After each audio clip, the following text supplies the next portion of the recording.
Ya, bismillahirrahmanirrahim. Assalamualaikum warahmatullahi wabarakatuh.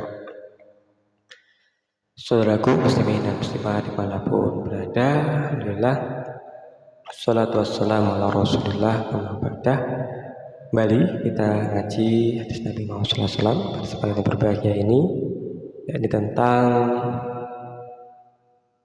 tempat dan kapan waktu pembayaran zakat yang terbaik dan siapakah yang mendorong, menguatkan, melaksanakan pengumpulan dan juga pengelolaan zakat dan sedekah.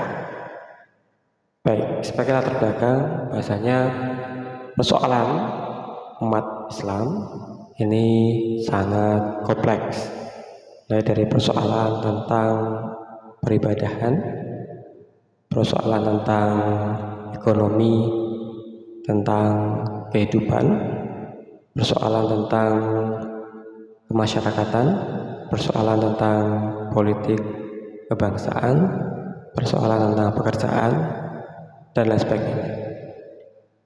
Nah, saudaraku muslimin dan muslimat dimanapun berada, persoalan peribadahan ini jelas solusinya adalah bagaimana kita menyelenggarakan peribadahan ini tempat yang terbaik, ternyaman, ini di masjid sebagai satu pusat peribadahan. Demikian halnya persoalan ekonomi, politik, pemerintahan, persoalan kemasyarakatan, dan juga persoalan kehidupan yang lainnya.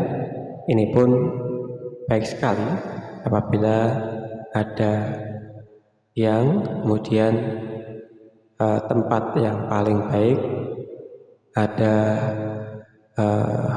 sosok atau pengelolaan solusi umat yang paling baik, dan tidak lain tempatnya adalah menyatu di dalam kelembagaan masjid itu sendiri.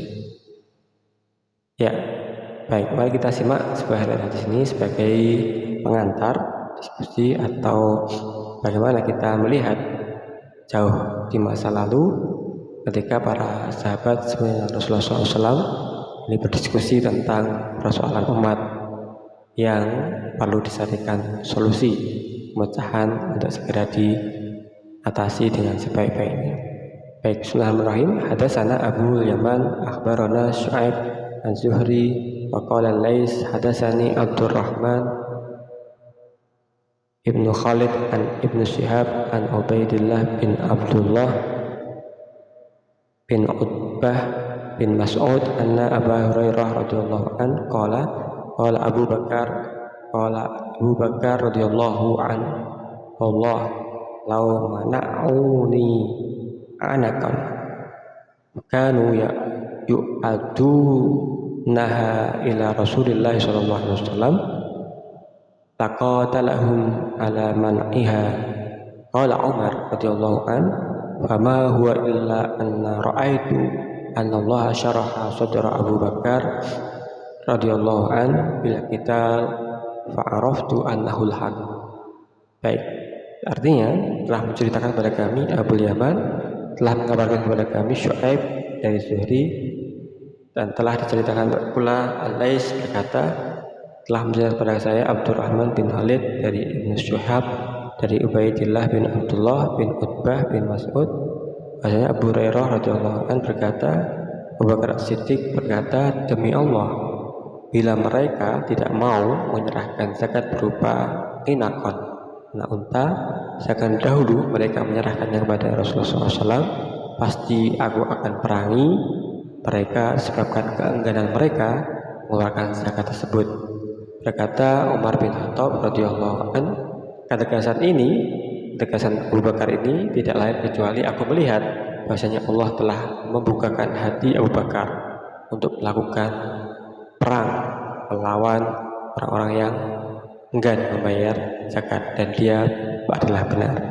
Baik, apa yang bisa kita petik hikmah dari hadis ini? Jawab pertanyaan di atas. Bahasanya pembicaraan antar besar pemerintahan, yakni Khalifah Abu Bakar pada waktu itu sepeninggal Rasulullah SAW. Ini adalah tentang zakat. Jadi tema diskusi pertama mengawali pemerintahan adalah persoalan ekonomi umat, dan tempatnya adalah saja di masjid, karena kita tahu bahasanya pusat pemerintahan Islam, pusat peribadahan Islam ini berpusat di satu tempat yang mulia, tidak lain adalah masjid.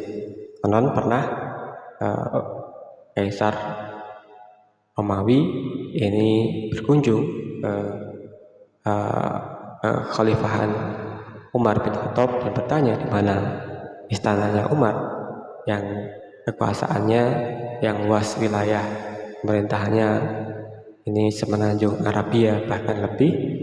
Dan ternyata siang itu Khalifah Umar hanya rebahan di bawah pohon kurma. Jadi tidak ada istana, tidak ada tahta yang megah hiaskan emas berlian dan sebagainya, tidak. Tapi di masjid yang sangat sederhana, nah mencontoh beliau Rasulullah Muhammad SAW. Ya, baik. Apa yang bisa kita petik hikmah dari hadis di atas? Bahwasanya kewajiban umat Islam, pemerintahan Islam yang pertama adalah mengurusi hajat hidup orang banyak, kebutuhan untuk mendukung peribadahan, yakni persoalan ekonomi yang ini bisa dientaskan tidak lain dengan zakat dan sedekah. Jadi pengentasan ekonomi umat, pengentasan ekonomi masyarakat Islam pada waktu itu adalah dengan mengumpulkan zakat dan mendistribusikannya kepada yang berhak. Nah, ini akan menjawab akan kita bahas dalam bentuk tanya jawab berikut ini. Apakah kewajiban atas seorang muslim yang kaya dan di manakah tempat pembayarannya? Ini konteks sekarang. Zaman dahulu pemerintahannya adalah seorang ulama, ya, kepala pemerintahannya adalah sekaligus ulama, adalah sekaligus umara, maka tidak ada persoalan di masjid ini menjadi pusat peribadahan. Nah, saat ini bagaimana? Apakah ada kewajiban atas orang kaya muslim dan di manakah tempat membayarkan kewajiban itu? Benar, kewajiban untuk orang kaya ini adalah mengeluarkan zakat dan sedekah. Dan tempat bayaran yang paling baik menurut saya adalah di masjid yang di dalamnya terdapat lembaga pengelolaan zakat dan sedekah, lembaga amil zakat dan sedekah. Yang kedua, bagaimana jika orang kaya enggan mengeluarkan zakatnya? Benar, pada zaman Khalifah Abu Bakar As-Siddiq, ini orang yang enggan mengeluarkan zakat ini akan ditindak tegas, yakni laqatalahu, akan diperangi oleh Khalifah Abu Bakar. Yang ketiga, hal ini dilakukan setelah proses pengiriman surat pemberitahuan kepada setiap gubernur yang melalui daerah-daerah kekuasaan Islam untuk menyiapkan perangkat-perangkat menarik zakat. Dalam surat tersebut, Khalifah Abu Bakar menyatakan zakat adalah ibadah yang wajib. Jadi dasar hukumnya sudah ditentukan, sudah disampaikan, disosialisasikan. Nah, yang tepat zakat adalah kewajiban ibadah atau wajib atau fardu bagi setiap muslim yang kaya, yang telah ditetapkan oleh Rasulullah SAW kepada kaum muslimin yang telah memenuhi syarat dan ketentuan berzakat. Jadi orang-orang kaya yang sudah mencapai haul dan nisabnya harta.